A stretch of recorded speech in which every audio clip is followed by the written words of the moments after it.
Hello everyone welcome to the civil Gyan city. Friends, ये JPSC AE mains का English practice set है, उसी को हम लोग कंटिन्यू करेंगे। ठीक है, इससे पहले भी और बहुत सारे प्रैक्टिस सेट है, आप जाकर देख सकते हैं चैनल में। ठीक है, चलिए स्टार्ट करते हैं फर्स्ट क्वेश्चन से। Any of the two roads leads to the station and no error. इस सेंटेंस में देखना है कि किस पार्ट में एरर है। Any of the two, any of two roads, two roads जो है, दो रोड के यहाँ बात हो रहा है, दो रोड। ठीक है, तो दो रोड के लिए आइदर का प्रयोग होता है। दो या दो से अधिक रहेगा, दो से अधिक रहेगा तो एनी का प्रयोग होता है, और दो रहेगा तो आइदर का प्रयोग होता है। ठीक है, तो यहाँ पे टू रोड्स है, टू रोड है तो यहाँ पे एनी ना होकर के यहाँ आइदर होगा, आइदर। ठीक है, तो किस पार्ट में एरर है? ए पार्ट में एरर है, तो करेक्ट आंसर ए होगा। ठीक है, नेक्स्ट देखते हैं। Such rules do not apply to you and I and no error. Such rules, ठीक है, यहाँ है सच रूल्स, रूल्स है यहाँ पे, ये प्लुरल है, इसके साथ वर्ब भी प्लुरल है, यहाँ तक सही है। ठीक है, अप्लाई, ठीक है, to you, you and I, you and I, you and के बाद एक रूल होता है कि एंड के बाद एंड प्लस ऑब्जेक्टिव केस होता है, ऑब्जेक्टिव केस। ठीक है, तो एंड के बाद ऑब्जेक्टिव केस होता है, तो यहाँ पे एंड के बाद क्या दिया है? सब्जेक्टिव केस दिया है, तो इसलिए यहाँ आई ना होकर के यहाँ क्या होगा? यहाँ मी होगा। ठीक है, तो किस पार्ट में एरर है? सी पार्ट में एरर है, तो करेक्ट आंसर सी हो जाएगा। ठीक है, नेक्स्ट देखते हैं। The river has overflown its blanks and no error. The river has overflown its bank and no error. ठीक है, तो इससे पहले एक वीडियो में आपको बताए होंगे कि हैज़ हैव के बाद, हैज़ प्लस हैव के बाद क्या होता है? वर्ब का तीसरा रूप होता है, वर्ब का तीसरा रूप होता है। ठीक है, तो ओवरफ्लो, ओवरफ्लो फर्स्ट है, ओवरफ्लो वर्ब का पहला रूप है, ओवरफ्लो।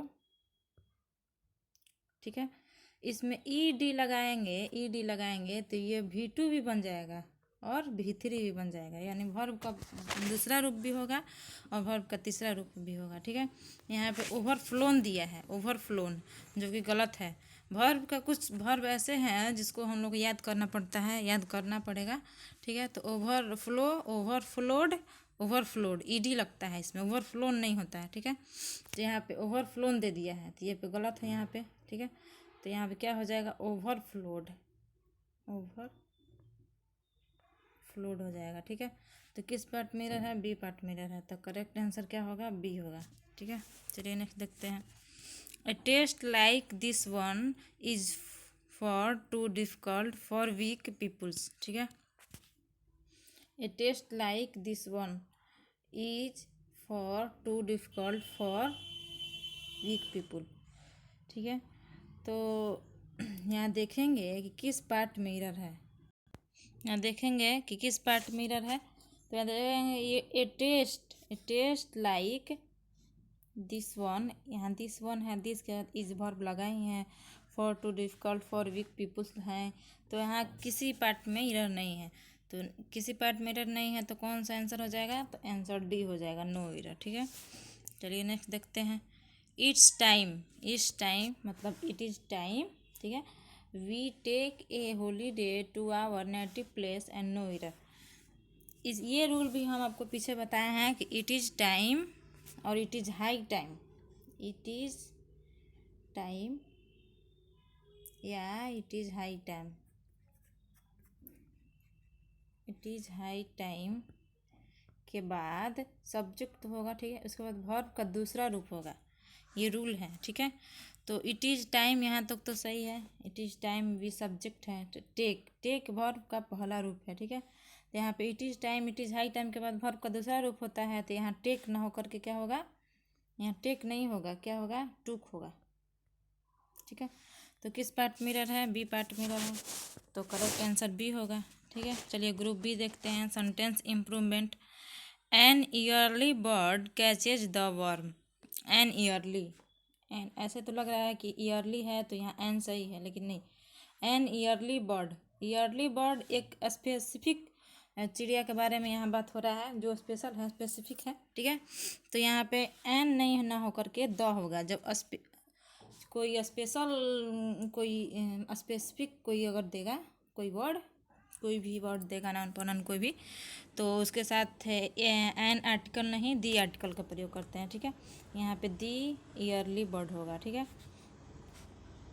तो हम लोग यहाँ क्या यहाँ पे इम्प्रूव करके लिख सकते हैं, तो द ईयरली। ठीक है, करेक्ट आंसर ए होगा। नेक्स्ट देखते हैं। Night clubs are open far into night. ठीक है, फॉर इनटू नाइट, तो यहाँ पे इनटू नाइट जो अंडरलाइन वर्ड है, इसमें देखेंगे हम लोग क्या इम्प्रूव कर सकते हैं। फॉर इनटू नाइट, यहाँ पे फॉर इनटू नाइट नहीं होगा, फॉर इनटू द नाइट होगा। फॉर इनटू द नाइट का एक ये एक फ्रेजल है, फ्रेजल वर्ड है। ठीक है, इसका हिंदी होता है देर रात तक। ठीक है, फॉर इनटू द नाइट अगर रहेगा तब इसका हिंदी होगा देर रात तक। तो इसमें क्या इम्प्रूव हम लोग कर सकते हैं यहाँ पे, तो बी, करेक्ट आंसर बी होगा। ठीक है, the office is soon to be closed.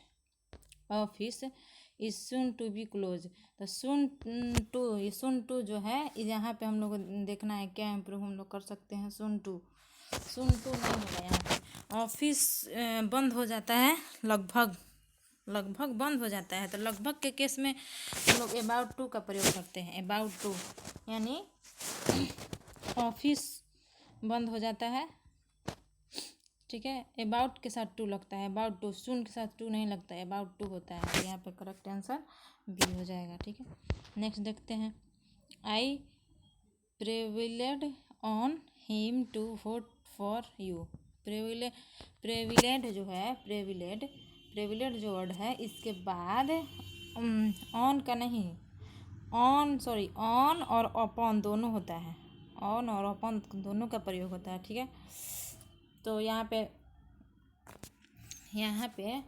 On भी सही है, अपॉन भी सही है, तो यहाँ पे दोनों ऑप्शन हो सकता है, और यह भी हो जाएगा, नो इम्प्रूवमेंट भी हो सकता है। ठीक है, अगर ऑप्शन में अगर नहीं दिया रहा है अपॉन, तो यहाँ पे ऑन ही, ठीक है, नो इम्प्रूवमेंट हो जाएगा। अगर दिया हुआ है ये अपॉन, तो अपॉन मार देंगे। ठीक है, नो इम्प्रूवमेंट दोनों ये हो सकता है, क्योंकि इसके बाद ऑन और अपॉन दोनों का प्रयोग होता है।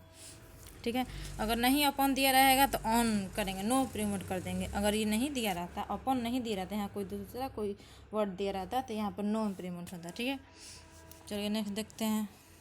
दियर friendship will not last through long time. ठीक है, तो यहाँ पे देखेंगे कि क्या कहाँ हम लोग इम्प्रूव कर सकते। ठीक है, तो यहाँ क्या होगा, लास्ट थ्रू लॉन्ग टाइम, इसके जगह पे हम लोग क्या यूज कर सकते हैं, ये देखेंगे। ठीक है, लास्ट थ्रो ये लॉन्ग टाइम, ये नहीं होगा, लास्ट थ्रो भी नहीं होगा। ठीक है, लास्ट लॉन्ग होगा, लास्ट लॉन्ग होगा यहाँ पे। तो क्या आंसर हो जाएगा, तो सी हो जाएगा। इम्प्रूव करके हम लोग लास्ट लॉन्ग लिख सकते हैं। चलिए नेक्स्ट देखते हैं। ग्रुप सी में सिलेक्टिंग वर्ड या फिलर। ठीक है, the father was angry and cast his son. ठीक है, यहाँ पे जो फिल करना है यहाँ देखेंगे। ठीक है, यहाँ देखेंगे क्या हम लोग कर सकते हैं, तो कास्ट ऑफ यहाँ देखेंगे ऑप्शन के अनुसार। ठीक है, देखेंगे यहाँ पे कास्ट ऑफ जो है, कास्ट ऑफ का हिंदी होता है, कास्ट ऑफ का हिंदी होता है नकारना या हटाना। ठीक है, नकारना या हटाना कास्ट ऑफ के हिंदी होता है हटाना या नकारना, ऑफ का मतलब। ठीक है, तो यहाँ पे कास्ट डाउन का मतलब होता है फेंकना। ठीक है, तो फादर वाज एंग्री मतलब उसके पिता क्या हुए कि गुस्सा हो गए, and cast off his son मैंने अपने बेटों को नकार दिए, मतलब ये कर दिए, हटा दिए। ठीक है, तो यहाँ पे ये हिंदी बन रहा है, तो कास्ट ऑफ होगा। यहाँ पे करेक्ट आंसर क्या हो जाएगा, सी हो जाएगा। कास्ट डाउन मतलब फेंकना है, ये फेंकना नहीं होगा। ठीक है, इंडियन मैसेज आर डैश ला एबैंडिंग। ठीक है, तो यहाँ देखेंगे कि क्या तो यहाँ पे हम लोग एक एक एक ऑप्शन का हम लोग हिंदी देखेंगे क्या होगा। Far and away, far and away का हिंदी होता है दूर, ठीक है। By and large, by and large है, इसका हिंदी होता है आमतौर पर, ठीक है। यहाँ पे बाई फार, बाई फार का मतलब होता है काफ़ी, और काफ़ी मतलब हद, काफ़ी हद तक, ठीक है, काफ़ी हद तक। By any means, by any means होता है किसी भी तरीके से, ठीक है। चारों ऑप्शन का हम लोग हिंदी जानेंगे तो इससे हम लोग पकड़ सकते हैं। Indian message are by and large, by and large मतलब होता है आमतौर पर, आमतौर पर, तो यही होगा। आमतौर पर लॉ अबाइडिंग है, इंडियन का मैसेज मतलब क्या है, कानून, आमतौर पर लॉ अबाइडिंग है, मतलब कानूनी है, ठीक है। तो यहाँ पे कौन सा ऑप्शन एग्जिस्ट कर रहा है, तो ऑप्शन बी, तो करेक्ट आंसर क्या होगा, ऑप्शन बी हो जाएगा, ठीक है। The student was punished for his, ठीक है, फॉर हीज डैश, तो ऑप्शन में है इम्पुडेंस, इम्पुडेंस, ठीक है। तो इम्पुडेंस है, प्रूडेंस है, फिर उसके बाद मोडेस्टी है, ठीक है। तो यहाँ देखेंगे कौन सा ऑप्शन सही होगा। इम्पुडेंस मतलब होता है, इम्पुडेंस मतलब उदंडता होता है, ठीक है। इम्पुडेंस मतलब होता है उदंडता, उदंडता, ठीक है, उदंड। और प्रूडेंस मतलब होता है बुद्धिमानी, मोडेस्टी मतलब होता है नम्रता, और क्लेमेंसी मतलब होता है क्षमादान, ठीक है। तो स्टूडेंट पनिश किए जाते हैं किसके लिए, मतलब क्यों पनिश किए जाते हैं, तो इम्पुडेंट उदंडता के लिए। अगर उदंडता करेंगे तो वो पनिश किए जाएंगे, ठीक है। तो यहाँ पे कौन सा ऑप्शन एग्जिस्ट कर रहा है, तो ऑप्शन ए, तो करेक्ट आंसर ऑप्शन ए होगा। My father was too dash to push the heavy door, ठीक है। माई फादर वाज, तो यहाँ पे कौन सा ऑप्शन होगा, फेंट, फीबल, ठीक है। तो यहाँ देखेंगे फीबल मतलब होता है कमज़ोर, ठीक है, फीबल मतलब कमज़ोर होता है। फेंट मतलब हल्का या मध्यम होता है, ठीक है। फ्रैगिल मतलब होता है आसानी से टूट जाने वाला। फ्लैटरिंग मतलब होता है लड़खड़ाने वाला, ठीक है। चारों ऑप्शन का हम लोग यहाँ हिंदी सबका देखेंगे। अगर हिंदी हम लोग अगर पता चल जाएगा तो इससे इसके अकॉर्डिंग हम लोग ऑप्शन चूज कर सकते हैं, ठीक है। तो my father was to push the heavy door, मतलब मेरे पिता इतने कमज़ोर हैं कि मतलब वो हैवी डोर मतलब पुश कर नहीं कर सकते हैं, जो भी है। तो यहाँ फीबल, यहाँ तो टू है तो यहाँ पर टू फीबल होगा, मतलब इतने कमज़ोर हैं, ठीक है। तो फीबल होगा, तो करेक्ट आंसर क्या हो जाएगा, बी हो जाएगा। चलिए नेक्स्ट देखते हैं। His bungalow went through a make dash, his bungalow his bungalow went through a make dash, इसमें देखेंगे कौन सा ऑप्शन होगा, ठीक है। तो यहाँ देखेंगे make over, make over, make यहाँ ओवर है ना ऑप्शन में, तो make over, over make over मतलब होता है पुनः निर्माण करना। तो his bungalow went through a make over मतलब उसका बंगलो मतलब बंगला जो है उसका पुनः निर्माण किया गया है या किया गया है, ये सब होगा, ठीक है। तो यहाँ पे मेक ओवर होगा, पुनः निर्माण के अर्थ में होगा। तो करेक्ट आंसर क्या हो जाएगा, सी हो जाएगा। चलिए आइटम और फ्रेसेस देखते हैं। He is playing ducks and drakes with the wealth of his father, ठीक है। यहाँ देखेंगे कि प्लेइंग डक्स एंड ड्रैग्स, ठीक है, प्लेइंग डक्स एंड ड्रैग्स, इसका क्या हिंदी होगा, इसका हिंदी होता है बर्बाद करना यानी वेस्ट, ठीक है। इसका हिंदी होता है बर्बाद कर देना या वेस्ट। तो इसमें ऑप्शन में देखेंगे ये कौन सा ऑप्शन एग्जिट करेगा, ठीक है। तो यहाँ पे कौन सा ऑप्शन होगा, यहाँ ऑप्शन हो जाएगा स्पेंडिंग डिलीजेंटली, मतलब डिलीजेंटली मतलब मेहनत से, तो ये तो होगा नहीं, ठीक है। स्पेंडिंग लविशली मतलब लविश मतलब ये क्या होता है, कंजूस होता है। स्पेंडिंग फुलिशली मतलब मूर्खता से, ठीक है। तो वेस्ट कर देना है, बर्बाद कर देना है, स्पेंडिंग फुलिशली, ठीक है। तो यही ऑप्शन हो जाएगा, ऑप्शन सी हो जाएगा, ठीक है। चलिए नेक्स्ट देखते हैं। The project to clean the river Ganga ended in smoke, ठीक है, इंडेड इन स्मोक। तो इंडेड इन स्मोक का हिंदी होता है बिना कोई सार्थक परिणाम दिए असफल होना, बिना कोई सार्थक परिणाम दिए असफल होना, ठीक है। इंडेड इन स्मोक मतलब होता है बिना कोई सार्थक परिणाम दिए असफल हो जाना, ठीक है। तो यहाँ पे देखेंगे ये कौन सा ऑप्शन होगा, ठीक है। तो यहाँ पे ऑप्शन हो जाएगा, यहाँ पे हो जाएगा यील्डेड नो प्रैक्टिकली रिजल्ट, ठीक है। प्रैक्टिकली रिजल्ट तो कोई भी असफल हो जाना, असफल नो रिजल्ट, ठीक है। तो यहाँ पे ऑप्शन नंबर ए हो जाएगा, तो करेक्ट आंसर ए हो जाएगा, ठीक है। चलिए नेक्स्ट देखते हैं। He immediately set about organising the department. यहाँ पे देखेंगे कि सेट अबाउट का हिंदी क्या होगा, ठीक है। सेट अबाउट का हिंदी होगा किसी काम को करके शुरू करना, किसी काम को करना शुरू करना, मैंने किसी काम को करना शुरू करना होता है सेट अबाउट मतलब, ठीक है। तो यहाँ पे देखेंगे कौन सा ऑप्शन होगा, तो यहाँ पे करेक्ट ऑप्शन हो जाएगा टूक अ स्टेप टुवार्ड्स, ठीक है, टूक अ स्टेप टुवार्ड्स। तो यहाँ पे मतलब किसी काम को करने में असफल हो जाना, तो यहाँ पे टूक अ स्टेप टुवार्ड्स होगा, ठीक है। सॉरी, किसी काम को करना शुरू करना होता है, सेट आउट, किसी काम को करना शुरू करना, ठीक है। तो टूक अ स्टेप टुवार्ड्स होगा, इसका करेक्ट आंसर डी हो जाएगा, ठीक है। नेक्स्ट देखते हैं। You will succeed if you follow my advice to the letter, ठीक है। टू द लेटर का हिंदी होता है मतलब अक्षरस, अक्षरस मतलब पूर्णतः, पूर्णतः मतलब टू द लेटर पूर्णतः, ठीक है। तो यहाँ पे देखेंगे कि कौन सा ऑप्शन होगा, ठीक है। तो टू द लेटर ऑप्शन हो जाएगा इसका, ऑप्शन क्या है, about writing letter, written in the letter, ठीक है। तो इसका क्या हिंदी था, इसका हिंदी था टू द लेटर पूर्णतः, ठीक है। अबाउट राइटिंग लेटर से नहीं होगा, रिटर्न इन द लेटर नहीं होगा, इन एवरी डिटेल मैंने पूर्णतः मतलब पूरा डिटेल, ठीक है। तो यहाँ पूर्णतः इसका इसका हिंदी यही हो जाएगा, तो करेक्ट आंसर क्या हो जाएगा, सी हो जाएगा, ठीक है। चलिए नेक्स्ट देखते हैं। A critic's work is to read between the line, read between the line, the read between line का हिंदी होता है वाक्यों को नहीं बल्कि उसके मतलब छुपे हुए अर्थ को समझना, ठीक है। रीड बिटवीन द लाइन होता है छुपे हुए अर्थ को समझना। तो यहाँ पे क्या हो जाएगा, ऑप्शन में हो जाएगा टू कॉम्प्रहेंड द मीनिंग, ठीक है। To appreciate the inner beauty तो होगा नहीं, to understand the inner meaning मतलब इनर मीनिंग उसके छुपे हुए अर्थ को समझना, तो मीनिंग ये है, ठीक है। तो कौन सा ऑप्शन हो जाएगा, सी ऑप्शन हो जाएगा, to understand the inner meaning, ठीक है। ठीक है नेक्स्ट देखते हैं। वन वर्ड सब्स्टिट्यूशंस है।